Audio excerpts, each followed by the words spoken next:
మన దేశంలో అధికారంలో ఉండాలే కానీ ఎంత పెద్ద నేరం చేసైనా సరే దర్జాగా బయటకొచ్చేయచ్చు.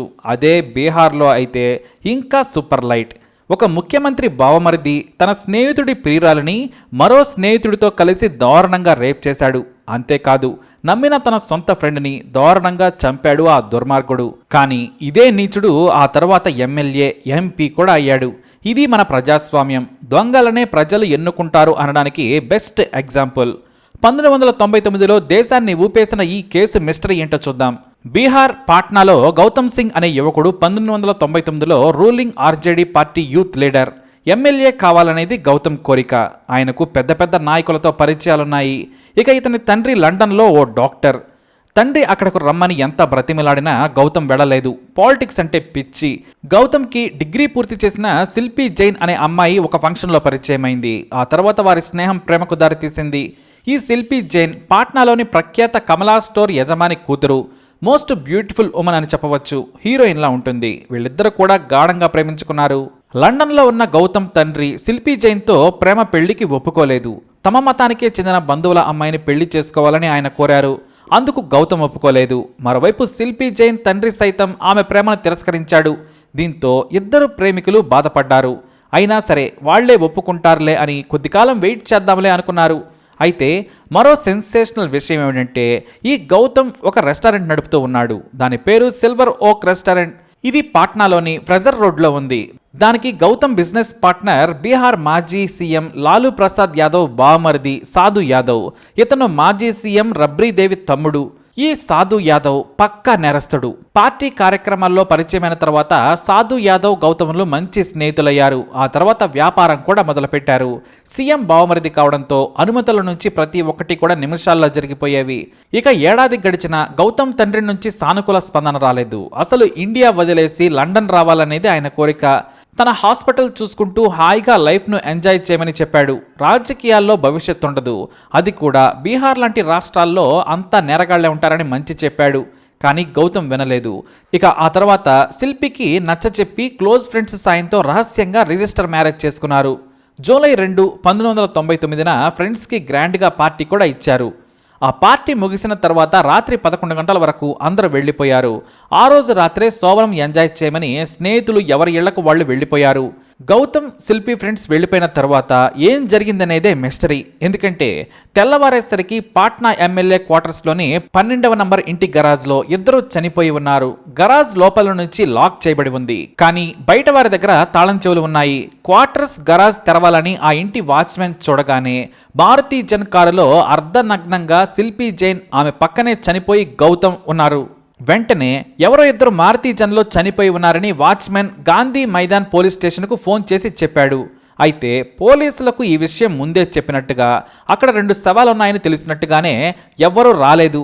ఒక కానిస్టేబుల్ను పంపి గుట్టు చప్పుడు కాకుండా అదే కారులో శవాలను అలానే ఉంచి పోలీస్ స్టేషన్కు తరలించారు. ఒక్కటంటే ఒక్క ఆధారం కూడా సేకరించలేదు. పైగా స్టీరింగ్ నుంచి అన్నింటిపై కానిస్టేబుల్ వేలిముద్రలు పడ్డాయి. కీలక ఆధారాలు నాశనమయ్యాయి. తీరిగ్గా ఈ విషయం మీడియాకు తెలియకముందే పోస్ట్ మార్టంకు పంపించేశారు పోలీసులు. ఇక శిల్పి గౌతమ్ స్నేహితులను విచారించగా వారి ప్రేమకు పెద్దలు ఒప్పుకోలేదనే బాధలో ఉన్నారు. కానీ ఆత్మహత్య చేసుకోవాల్సిన అవసరమైతే లేదు. వారి పేరెంట్స్ హంతకులేమీ కాదు, మరెందుకు చనిపోయారో తెలియదని చెప్పారు. అయితే గౌతమ్ ఫ్రెండ్ సాధు యాదవ్ పై శిల్పి ఫ్రెండ్స్ అనుమానం వ్యక్తం చేశారు. గౌతమ్తో వ్యాపారం కలిసి చేస్తున్నాడు. అతను లాలూ ప్రసాద్ యాదవ్ బావమరిది.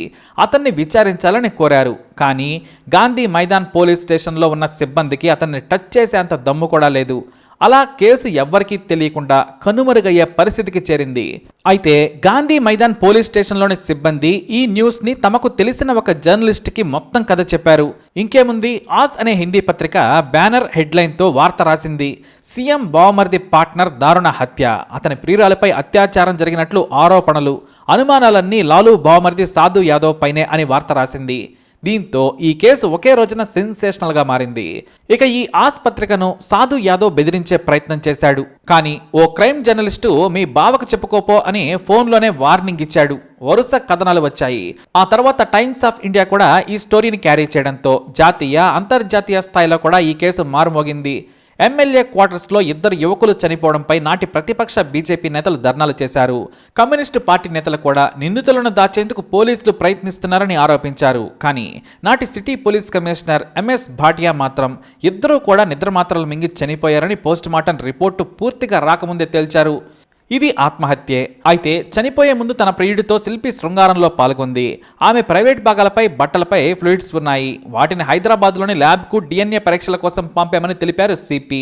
మరి ఆత్మహత్య చేసుకోవడానికి గల కారణాలు ప్రేమను పెద్దలు అంగీకరించకపోవడమే కావచ్చని చెప్పి కేసును ముగించారు. సరిగ్గా మీడియా ముందు నోరు జారిన మరునాడే పాట్నా ప్రభుత్వ ల్యాబ్ నుంచి పోలీసులకు మరో రిపోర్ట్ వచ్చింది.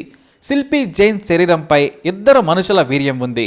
అందులో ఏది కూడా గౌతంతో పోలలేదు. బహుశా అత్యాచారం చేసి చంపి ఉంటారని నివేదికలు పంపించారు. దీంతో బీహార్లో ఈ కేసు సంచలనంగా మారింది. మరోవైపు కొడుకు చనిపోయాడని తెలిసిన లండన్ నుంచి వచ్చిన డాక్టర్ అంత్యక్రియలు చేశారు, కానీ పోలీసులకు ఫిర్యాదు చేయలేదు. ఆ తర్వాత ఆయన లండన్ వెళ్ళిపోయారు. ఇక మరోవైపు శిల్పి జైన్ తండ్రి వారం రోజుల తర్వాత హత్య చేశారని పోలీసులకు ఫిర్యాదు చేశాడు. శిల్పికి న్యాయం చేయాలని నాటి యువ లీడర్, నేటి బీజేపీ సీనియర్ లీడర్ అయిన సుశీల్ కుమార్ మోడీ డిమాండ్ చేశారు. అంతేకాదు జేడీయూ లీడర్లు సైతం లాలూ ప్రసాద్ బావమరిది హస్తం ఉందని మీడియా ముందు ఆరోపించారు. మరోవైపు శిల్పి గౌతమ్ల కేసును పోలీసులు ఎంత కంపు చేశారో చూడండి లూప్ హోల్స్ను మీడియా ప్రచురించింది. ఈలోపు హైదరాబాద్ నుంచి వచ్చిన DNA రిపోర్టులతో నిందితులను పట్టుకునేందుకు పోలీసులు ఒత్తిడి తట్టుకోలేక విచారణ మొదలుపెట్టారు. అయితే గౌతమ్, శిల్పి జైన్ స్నేహితులు అనుమానించిన సాధు యాదవ్ రక్త నమూనాలను సేకరించేందుకు పోలీసులు ప్రయత్నించారు. కానీ పోలీసులనే బెదిరించాడు సాధు యాదవ్. అంటే మన పోలీస్ వ్యవస్థ ఎంత నీచంగా రాజకీయ నాయకుల చేతిలో కీలుబొమ్మగా మారిందో చూడొచ్చు. రక్త నమూనాలను కాదు కదా, చిన్న వెంట్రుక కూడా ఇవ్వనన్నాడు సాధు యాదవ్. అయితే ఎక్కడో అత్యాచారం చేసి వారిని చంపి తీసుకొచ్చి వారి కారులో పడేసి ఎమ్మెల్యే గ్యారేజ్లో పడేశారని ప్రతిపక్ష నేతలు ఆరోపించారు. సామాన్యుల కార్లు ఎమ్మెల్యే క్వార్టర్స్లోకి వెళ్లనివ్వరు. భద్రత ఉండే క్వార్టర్స్లోకి పలుకుబడి ఉన్నవారే పంపించారని క్లియర్గా తేలింది. అయినా తనకు ఏ సంబంధం లేదని సాధు యాదవ్ ప్రకటించాడు. ఇటు రబ్రీదేవి, లాలూ ప్రసాద్ యాదవ్ కూడా ఇది రాజకీయ కుట్ర అంటూ రొటీన్ డైలాగులు కొట్టారు. అసెంబ్లీలో సైతం ఈ వ్యవహారం గందరగోళంగా మారడంతో శిల్పి గౌతమ్ కేసును సిబిఐకి అప్పగించారు. సిబిఐ సుదీర్ఘ విచారణ చేసినప్పటికీ ఏమీ తేల్చలేదు సరికదా. అసలు అత్యాచారమే జరగలేదని తెలిసింది. లాలూ ప్రసాద్ యాదవ్ తన పలుకుబడితో అధికారులను బెదిరించి కేసును తప్పుదోవ పట్టించారనే విమర్శలు వచ్చాయి. కేవలం ప్రేమ విఫలం కావడంతో శిల్పి గౌతమ్లు ఆత్మహత్య చేసుకున్నారని సిబిఐ కోర్టులో నివేదిక సబ్మిట్ చేసింది. దీంతో కేసును క్లోజ్ చేసేశారు. అయితే సిబిఐ కేసు క్లోజ్ చేసే నాటికే సాధు యాదవ్ ఏకంగా ఎమ్మెల్యే అయ్యాడు. అయినా శిల్పి జైన్ సోదరుడు తన అక్క హత్య కేసుపై న్యాయం జరగాలని పోరాటానికి దిగాడు. 2006లో మళ్లీ ఈ కేసును రీఓపెన్ చేసి విచారణ చేయించాలని కోర్టుకెక్కాడు. అయితే అదే రోజు అతన్ని కిడ్నాప్ చేశారు దుండగులు. తీవ్రంగా హింసించి రోడ్డు పక్కన పడేసి వెళ్లారు. ఇక ఈ అరాచక పాలనలో తమకు న్యాయం జరగదని శిల్పి జైన్ కుటుంబ సభ్యులు కన్నీటితో రోధించి వదిలేశారు. శిల్పి గౌతమ్లు రహస్యంగా పెళ్లి చేసుకొని స్నేహితులకు పార్టీ ఇచ్చిన తర్వాత చనిపోయే వరకు ఆ 12 గంటలు ఏం జరిగింది, తమ ఇంట్లో నుంచి ఎమ్మెల్యే క్వార్టర్స్కి ఎందుకు వచ్చారు, ఎలా చనిపోయారు, శిల్పిపై అత్యాచారం చేసిన నీచులు ఎవరనేది మిస్టరీయే. ఖచ్చితంగా సాధు యాదవ్ నిందితుడు కాబట్టే శాంపిల్స్ ఇవ్వలేదని ఆరోపించారు ప్రతిపక్ష నాయకులు. కానీ సిబిఐ ఈ కేసును హ్యాండిల్ చేసిన తర్వాత న్యాయం జరుగుతుందనుకున్నారు. కానీ అసలు అత్యాచారమే జరగలేదని, క్రిస్టల్ క్లియర్గా ఆత్మహత్య చేసుకున్నారని చెప్పడంతో అంతా షాక్ అయ్యారు. ఇక ఈ నిజం బయటపడేది లేదు. మరి హంతకుడు ఎవరు? మీ బలమైన అభిప్రాయాన్ని కమెంట్ ద్వారా తెలియజేయండి. అలాగే ఇలాంటి ఇన్ఫర్మేషన్స్ కోసం ఈ వీడియోని లైక్ చేయండి, షేర్ చేయండి, మా ఛానల్ని సబ్స్క్రైబ్ చేసుకోండి.